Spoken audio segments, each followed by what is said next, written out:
ارادت خوش اومدین به کانال خودتون. اومدیم ادامه داستانی که خیلی همتون منتظرش بودیم. خب آقا، یادتونه که من گفتم من از تهران یه مهاجرت کوچولو کردم به بوشهر که اونجا یه تجربه جدید برای خودم کسب بکنم، زندگی مجردی و این حرفا. و اونجا با یه آقایی رفتم تو رابطه که کل زندگی من دگرگون شد. و چرا اصلا دارم اینا رو برای شما تعریف کنم؟ چون هر بخش این داستان یک درس به شدت مهم و کاربردی برای خانوم ها داره. امروز چیزی که میخوایم بهش بپردازیم یه فلشبک کوچولوی قبل از اینکه این رابطه شروع بشه. یعنی اصلا قبل از اینکه این رابطه شروع بشه این آدمه چطوری اومد تو زندگی من، واقعا انگار آسمون زندگیم سوراخ شد، این افتاد وسط زندگی من، دیگه هم بیرون نمیرفت.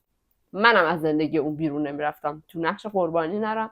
و آدم بهتون بگم که بچه‌ها چقدر نشونه ها مهمن قبل از شروع یه رابطه، یه دوستی و یه همکاری. چقدر ما نشونه داریم، یعنی انگار که اصلا آدما واقعا ببین دارن خودشونو به ما نشون میدن، ماییم که نمیخوایم خیلی وقتا ببینیم.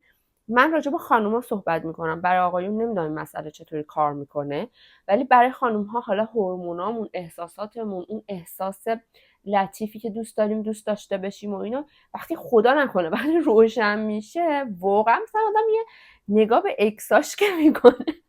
من که اصلا اکسامو واقعا نمیتونم گردن بگیرم، یعنی همشون هم محترمن، همشون محترمن از لحاظ خوردن به همدیگه میگم. مثلا من و اون آدمه واقعا هیچ ربطی به هم نداشتیم و مسیرهای زندگیمون اصلا چرا مثلا ما، خب این دلیل اولش چی میتونه باشه؟ ندیدن نشونه ها، گوش ندادن درست. بابا طرف داره علنا میگه من مثال میزنم سنتی هستم، تو باید تابع من باشی، در ویترین زندگی تو مستقلی، خوشگلی، حجابت هر چیز، اما منم که مرز هر چیزی رو برای تو مشخص میکنم. حالا تو با توجه به هویت خودت یا قبول میکنی یا نمیکنی، اما نمیتونی دیگه اونو عوضش کنی. میخوام اینو بگم. و برای من اتفاق افتاد متاسفانه که اصلا نشونه ها رو ندیدم و نشونه ها رو بعدها توی تراپیام دیدم و انقدر این درس این رابطه بزرگ بود که من بعد از اون آدم روابط زیادی رو تجربه کردم. با یکی رفتم بیرون، با یکی رفتم بیرون و رفتم یه سفر یه روزه، با یکی چه میدونم توی مهمونی آشنا شدم که مثلا یه باقی بودیم که 2 روز توش بودیم با دوستامون، با اون آدم معاشرت میکردم. با یکی دوست شدم که باهاش 6 ماه دوباره بودم، بعد ازدواج کردم. ببین تو تمام این روابطم اون درسی که اون رابطه من داد کار کرد، اون سم زندگیم کار کرد، یعنی درسشو گرفتم که چی کار باید بکنم که تا حد ممکن مواظب خودم باشم، وگرنه که بعضیا کارشون رو خوب بلدن.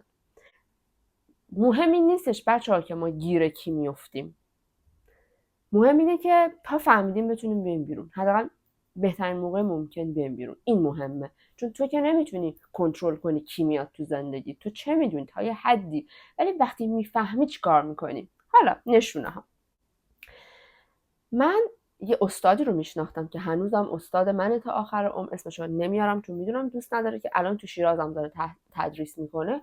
این آقای دکتر یک کلاسای فری دیسکاشن خیلی فوق العاده میذاشت، آنلاین بود، کووید بود. منم گفتم بذار برم اونجا یه ذره ارتباط بگیرم، یه ذره دوست پیدا کنم، ببینم بوشهری‌ها چه شکلی ان و اینا. دق کردیم. خب برای بوشهری‌ها و برای جنوبی‌ها این خیلی عجیب بود که یه دختر تهرونی تهرون رو ول کنه بیاد جنوب زندگی کنه، چون مثلا تهرون پر از فرصت شغلیه و مدرنه و شیکه و کلی چیز تفریحی داره، چرا آدم بیاد اینجا همش دریا؟ خب برای من دقیقاً برعکس بود، من از هیاهو فرار کرده بودم بیام. و من هر بار که یه حالا یه بحثی میشد یا یه موقع معرفی چیزی میشد باید این تکرار میکنم که بابا بالا بلا من اینجا کاری ندارم، کسی رو نمیشناسم، فرار نکردم، دنبالم هم نیستم، من اومدم زندگی کنم اینجا، خاک منه، هر جاش بخوام میتونم برم دیگه، کاری من به کسی ندارم. مرکز توجه قرار گرفته بودم. نکته اول، نمیگم درس اول من کی باشم، نکته اول، وقتی که شرایط خاصی دارید، مثلا یه دختر جوونی که بلند شده رفته شهر دیگه زندگی کنه صرفا که تجربه کنه، این چیز کاملی نیست تو ایران، چیزی نیست که هر روز ما ببینیم، درسته؟ یه چیزای این شکلی که وسوسه برانگیزه که آدما بیشتر بخوان بدونن.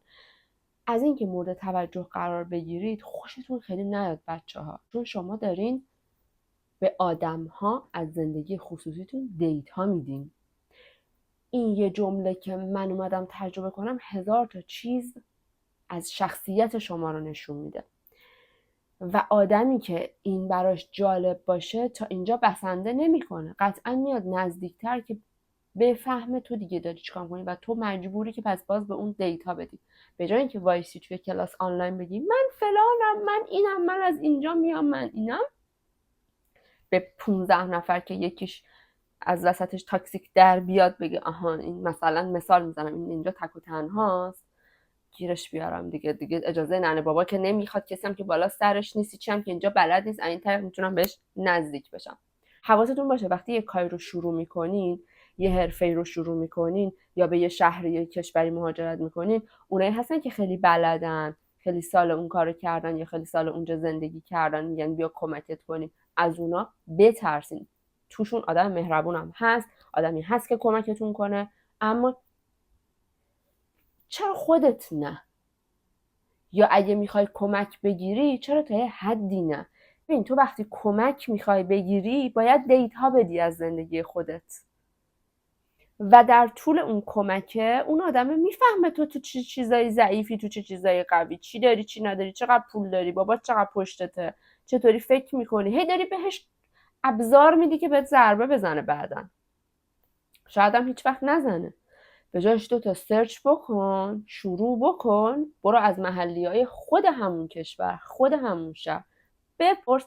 حالا یه موقع دیگه دیدی که جوره یه سوالی رو جوابشو پیدا نمی‌کنی، تو اون گروه حالا هر چی که هست بنویس. بذار همیشه آدما فکر کنن که الناز اون دختر ایرانیه که دانشجوه مکسیموم.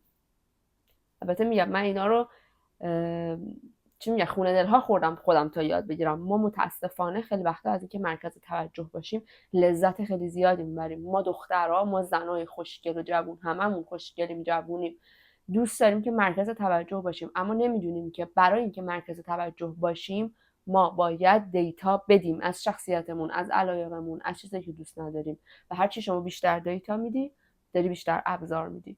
وایسا، صبر کن، طرف رو بشناس، بیشتر تو گوش کن، بیشتر تو دیتا بگیر و بعد اگه دیدی اینا به هم میخوره حالا شروع کن. خلاصه کل این شهر در عرض این شبه جزیره، بوشهر هم خوب کوچیکه دیگه، بعد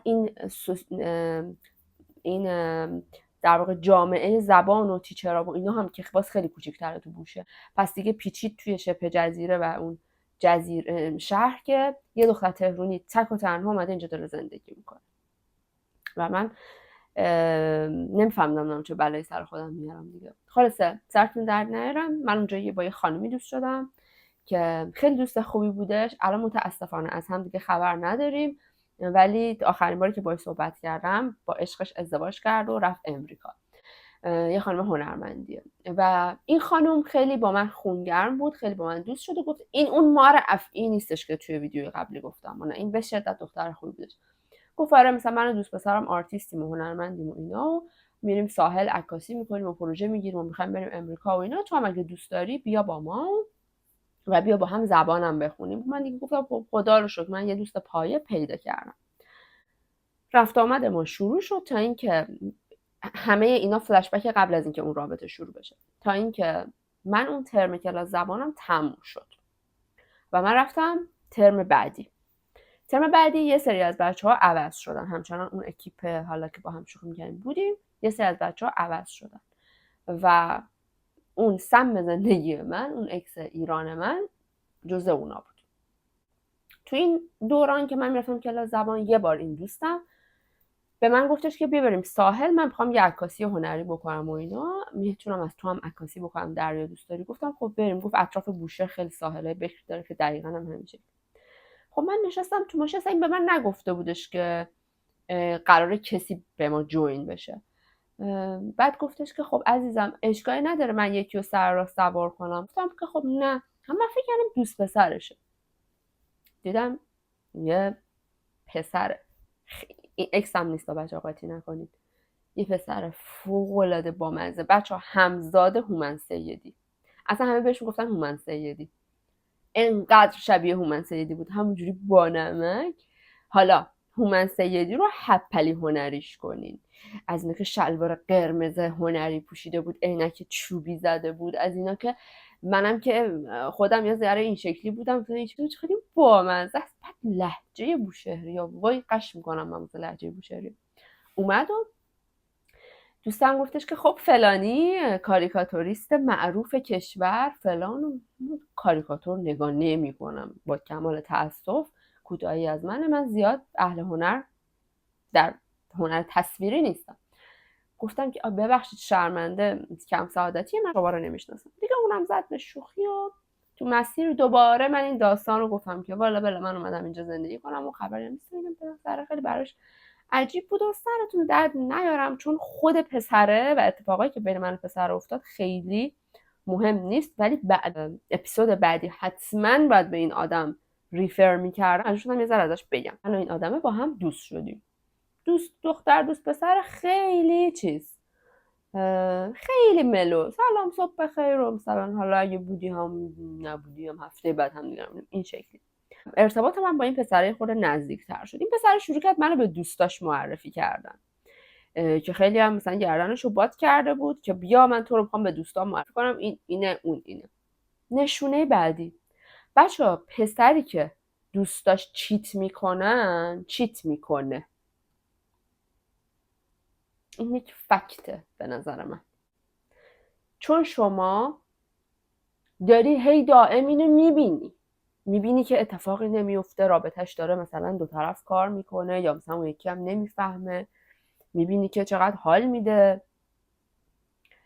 و مسئله اصلی دیگه اینه که کسی که رفیقاش چیت میکنن، چیت رو یه چیز عادی میدونه، یا شاید حق مسلم مردا میدونه.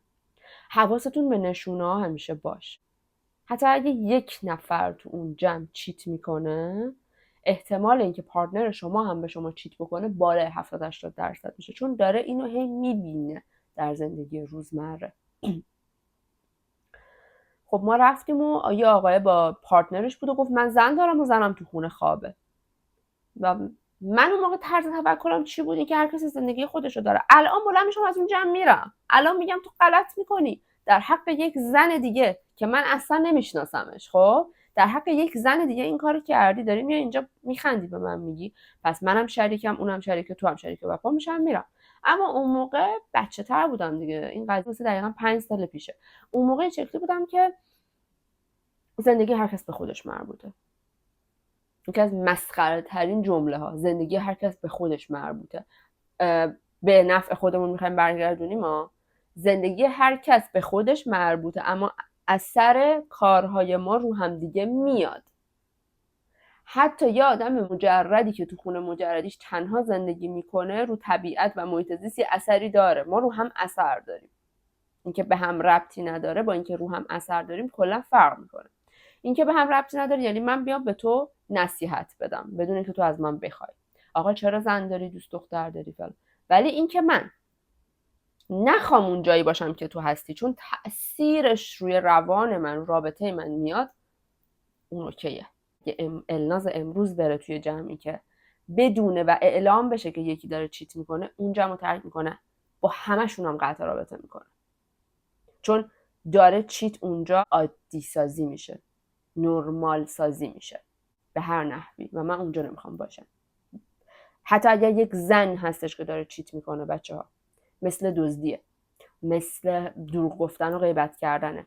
هر کی داره در حق کسی بدی میکنه، احتمال اینکه در حق تو همون کار بکنه بالای 70%. من و این با هم چند بار دیت کردیم، چون شهر خیلی کوچیکه، مثل تهران نیستش که تو چقدر مثلا تو شده یه آدمی رو اتفاقی تهران تو خیام ببینی، خدایی خیلی بعیده، ولی بوشهر همینطوری همه به هم میگن سلام.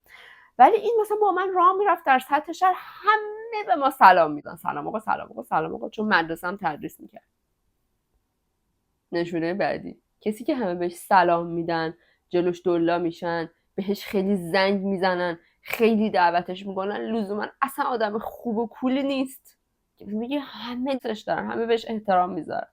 بابا این یه جای کارش میلنگه، مگه میشه همه انقدر تو رو دوست داشته باشن؟ اصلا اون هیچی، اصلا من نمیگم یه جای کارش میلنگه، من میگم 100% فکر نکنین که دوست پسرتون خیلی همه دعوتش میکنن، خیلی همه جلوش، مثلا دیدی پسر میبرتت محل کارش، مثلا میبرتت قاطی رفیقاش، ببین خانوم این رفیق من شانس آوردی با اینی، بارا بابا اون شانس آورده با من. اصلا اینا رو گوش ندین، فقط مثل ذره‌بین بیفتین رو خودتون، با دیدگاه خودتون بیفتین رو پسر، کاری به تعریف تمجیدا و سلام علیکم نشه. این آدم برای من بول شد، گفتم چون همه این دوستش دارن و من با یه آدم مثلا مطرح دوست شد. خلاصه ما اون شب دور هم جمع شدیم و این آقا منو به دوستاش معرفی کرد و خب ما دیگه میشد بگیم که با هم دیگه دوست پسر دوست دختر اعلام کردیم. از روزی که ما دوست دختر دوست پسر اعلام کردیم تا روزی که رابطمون تمام بشه 2 هفته طول کشید. 2 هفته طول کشید به خاطر اینکه این آقاه بعد از 2 هفته به من گفتش که میدونم خندتون میگیره، میدونم خیلی قراره بخندین با این تیکه ویدیو. این آقای به من گفتش که منو جن زده، منو جن گرفته. جن چیه؟ اصلا من نمیدونم جن چیه، مثلا اعتقاد ندارم. آره آب همون باز میشه و وقتی خوابم لباسا میفته زمین، پنجره ها باز میشه، این خونه رو جن زده و من باید برم درمان شم و برم کنار دریا جیغ بزنم و پس من اصلا موبایل ندارم، پس مثلا نمیدونم من کیم و تو کی. اصلا یهو ببین طرف جنی که میگن شد، واقعا شد مال من. خیلی مهمه که تو 2 هفته چی گذشت، ولی میخواستم فقط چون ببندمش این قضیه رو واقعا میدونم باورتون نمیشه، اما رابطه ما این شکلی تموم شد. دوست پسر منو جن زد. حالا جن اسمش چی بود و ماش چه رنگی بود و اینا رو بعداً فهمیدیم که یه دختر بوشهری بود که رفت بود باش، ولی حالا با من این شکلی تموم کرد. در طول اون 2 هفته من اون اکس صمیم رو شناختم. کجا؟ توی کلاس زبانی که میرفتم به عنوان همکلاسی و این شد که من و اکسم روزی حداقل 1 ساعت با هم، یعنی با بقیه بچه‌ها با هم در حال صحبت کردن ایدیاها بودیم، رایتینگ بنویسیم، ویدیوهای مثلا استادمون میگفت درست کنیم و اینا در تعامل بود. من داستان رو اینجا نگه میدارم. توی ویدیو بعدی میخوایم از رو در روی این 2 تا آدم با هم صحبت کنیم. یعنی من وقتی که این آقای جن زدش چی شد که این آقا رو حضوری دیدم در دنیای واقعی خارج از فضای کلاس و این 2 تا چه شکلی با هم روبرو شدن و چی شد که من چون این آقای برگشت کاریکاتوریسته به سمت من خیلی با پشیمونی و اینا برگشت و چی شد که من بین این 2 نفر این اکسم رو انتخاب کردم. چرا من هیچ کدومو نگفتم نمیخوام؟ این سوال منه در الان در این لحظه، چرا اصلا من انتخاب کردم بین این 2 تا؟ و حالا یه جنبندی خیلی یهویی بخوام بکنم، نشونه ها رو جدی بگیرید. نشونه ها مثل این که طرف دوستاش کیان، راجع به چه چیزایی حرف میزنه، چی میخوره، چی میبینه. سعی نکنین به زور یه لینکی به خودتون بدین، واقعا ببینین که همجنس شماست یا نه. 2 اگر کسی با آدم‌هایی که خیانت میکنن، دروغ میگن، دزدی میکنن، نشست و برخاست داره، شبیهشونه. 100 اینو میگم، 100. و حالا اینکه اگه خودش هم این کار رو در عمل انجام بده بالای 70-80% احتمال داره. 3 لزوما هر کسی که بهش خیلی سلام میدن، خیلی فالوش میکنن، خیلی جلوش دلا میشن، خیلی بهش زنگ میزنن، خیلی آدم اوکی لزوما نیست. تو میتونی یه دزدی باشی که کاریزما داشته باشی. اگه دوست پسرتون خیلی خواهان داره، خیلی تلفنش زنگ میخوره یا مثلا خیلی تو خیابون همه بهش سلام میدن، فکر نکنین شما الان سوگلی دربارشین. مثلا سوگلی دربار از نظر اینکه با زنای دیگه است، منظورم اینه که شما ملکشین. نه اون شخصیت و منش اصلی فقط از دیدگاه خودتون باید بیاد بیرون با اون لیستی که تو ذهنتون دارین. مثلا ممکنه من با چه میدونم مثلا با رضا گلزار برم دیت ببینم خیلی بد میشینه، میخوام یعنی اینو بگم چقدر رضا گلزار مثلا تو بین جوونا محبوب بود. یا مثلا الان داستان پژمان جمشیدی رو ببینین، پژمان جمشیدی بانمکه دیگه، بامزه است، تو فیلم‌های کمدی واقعا خنده آدمو در میاره، حالا تا اون فیلمایی که من دیدم. ولی این آدمه میتونه یه همچین داستانی هم میتونه براش پیش اومده باشه، هنوز نمیدونم. پس محبوبیت و تلفن و اینا هم مصداق قرار ندید.